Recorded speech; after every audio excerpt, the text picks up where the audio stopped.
10-9, permutations and combinations. I can find permutations and combinations. Nice job, Cal. Man. All right. Factorial. If I gave you 3 factorial, everybody, how would you write that in expanded form? Go. 3 times 2 times 1. And what is the symbol for a factorial? Exclamation. And the only tricky factorial that we need to be aware of is if you have 0 factorial, it is equal to 1.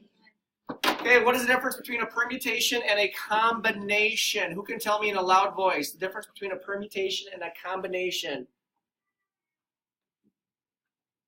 Thomas? A permutation has to be in a certain order, and a combination can be in any order. Permutations order matters, combination order doesn't matter. So when we talk about a locker combination, are we technically incorrect? Yeah. It's not a locker combination, it's a locker Permutation. because It has to be in a certain order. it has to be in a specific order. Number 2, factorials. I'm not going to talk much about them.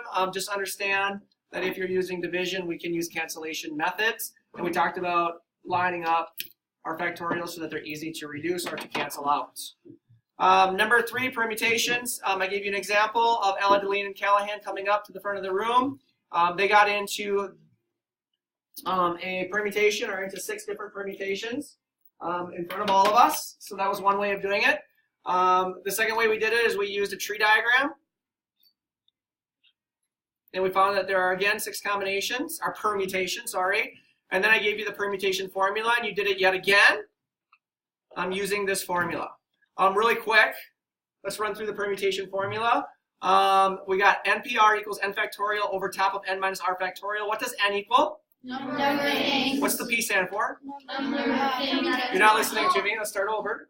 Listen to what I'm asking you. What does the N stand for? Number of things. What's the P stand for? Permutation. What's the R stand for? Number of things at a time. Number of things at a time. And then obviously they repeat in the formula.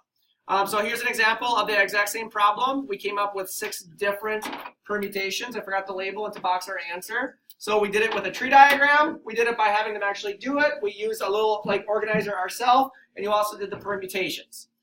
We added Maddie and Lauren to the mix, and came up with Maddie and Lauren added to the mix that we now have, instead of 6 permutations, we had 60. And that was if we did how many at a time? 3. If we didn't do 3 at a time, if we put all 5, I think it ends up being 120, but you can calculate that at a different time. Number 10, we did a little bookshelf example. You can read through that one yourself. Combinations, not much difference. There is really there's a huge difference between combinations and permutations, but in the formula, the one difference is what, you guys? R factorial. What? R factorial. We threw an R factorial in front of the parentheses. And then combinations, again, we have examples. Ella, Deline, and Callahan. We proved that if they lined up in combinations, it would end up being 1. If we had Maddie and Lauren again, how many combinations did it work out to be, you guys? 10. Combinations. Okay. Questions?